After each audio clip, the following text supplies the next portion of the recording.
Good.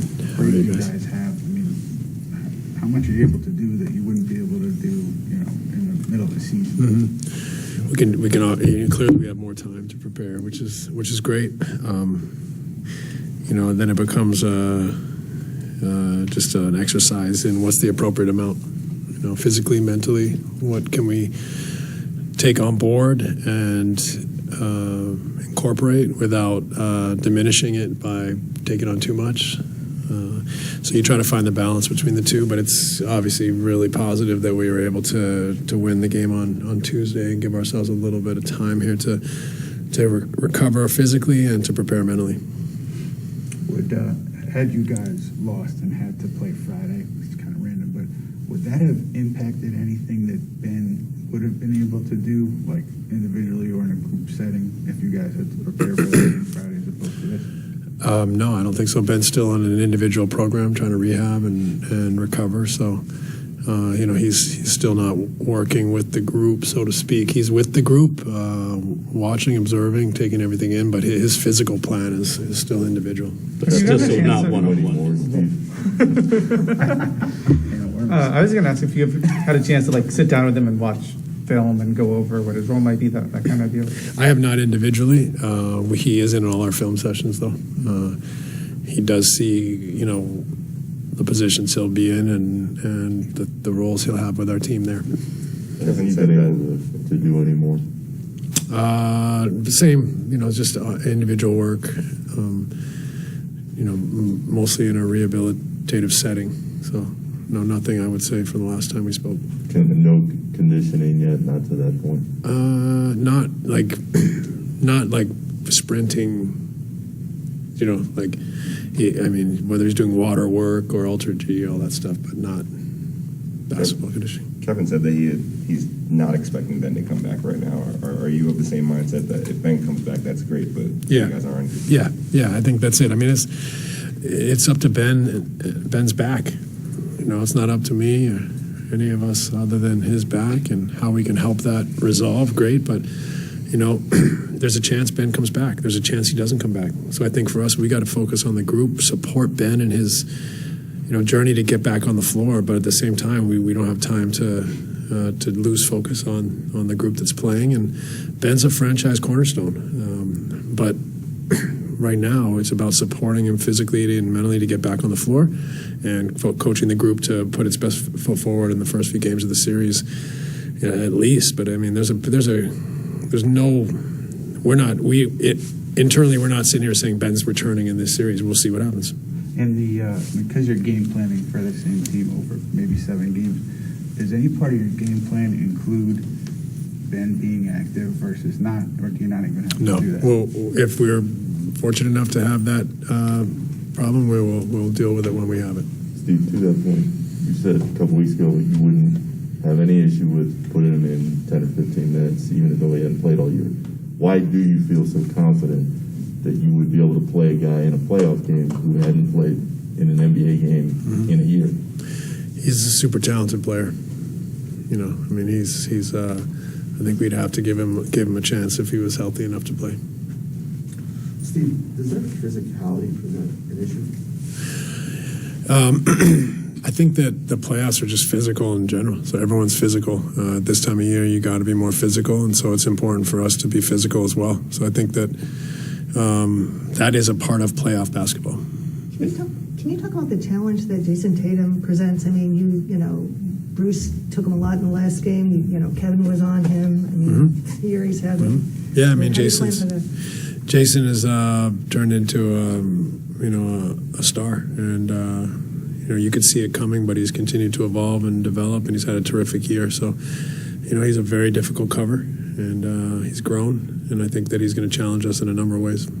Kevin said that, opposing defenses at times, I think I asked you a little bit about this before, that they'll just completely throw their game plan in the trash to send 2 or 3 bodies at him. Is Jason at that level now where you kind of disregard your game plan to make life difficult on him, or maybe do you force other guys to beat you? Like, how does that work for you guys? Well, that's the crux of it, is like, what would you rather stomach? Would you rather giving Jason more opportunity versus overcommitting to him and allowing other guys to have quote unquote easier actions. So that's a part of it, and we'll see how it goes. Would you rather stomach? Oh, that's not up for me to discuss. Did the 54-point game have any impact on that thinking, or? No, I think there's a lot of factors that go into all those games that when you look back on, there's it's always different the next time you play with our group. We never have the same guys on the floor, so you can't. It's not linear, so to speak, but certainly I will say league wide, it seems that people are definitely running an extra defender at people more often. You closed the last game with Nick and Bruce together. It wasn't the first time you've done it. Offensively, I mean, those guys are sometimes doing sort of the same kind of stuff in the same space. What do you like about the way they've kind of figured out how to work around each other and work together? Well, we've worked at it offensively to put them in positions to be able to benefit from people overplaying Kevin or Kai. They've done a good job adapting to that, as Andre has, I think. But they give us defensive versatility. I think that's what's great is athletic defenders that can guard multiple positions. For the offensive part of it, I mean, you spent time with the Warriors. Like, did the way they kind of use guys who defenses cheat off of, did that influence the way you think about that kind of thing at all? My time with the Warriors, they didn't have a lot of guys that the defense would cheat off. I think even like Draymond. He has the ball. Yeah, he has the ball, so that's different. It's like when your quote unquote muck guy has the ball and is a very talented passer, scorer. That's a totally different picture. So I think that's and so yes, but I think the league's been influenced by how Draymond is used. Yeah. So maybe I'm losing sight of where that started, but in a sense, that was the kind of playmaking role for the quote-unquote non-shooter, whether it's with the ball or in the half roll. So maybe that's the genesis of the iterations that are out there today. But that's why the Warriors were so great. There wasn't a lot of guys that they weren't defending. For a guy who was a point guard largely in Philly, I mean, do you see Ben possibly being able to play in that kind of manner? Absolutely. I think that's Ben's brilliance is, you look at the athlete that he is, the ability to handle and pass, rebound, defend, push and transition. I mean, that's a lot of skills and a lot of ways that he can affect the game. Have you allowed yourself to imagine just potentially getting him back? I mean, have you allowed yourself to imagine what it would do and just the possibilities? Yeah, I mean, I think, of course, but not like tomorrow. For whenever he's back. So, of course, when we made the trade, I think everyone imagined how Ben could fit into our group. But I'm not like sitting here, expecting him back at any moment. It's when he's ready and he's back, it'll be great. But in the meantime, we got to coach the group and make sure that we give ourselves a chance to compete even without him. Have the other players, and you mentioned like Andre and some of the other guys like Bruce, have those players done a better job figuring out how to play off of Kevin when these teams are blitzing him or even have three guys? Or has Kevin taken his already good passing to another level? I think both are true. I think our guys have learned how to play off him. We've tried to put them in positions where they understand what they're facing so that it's not...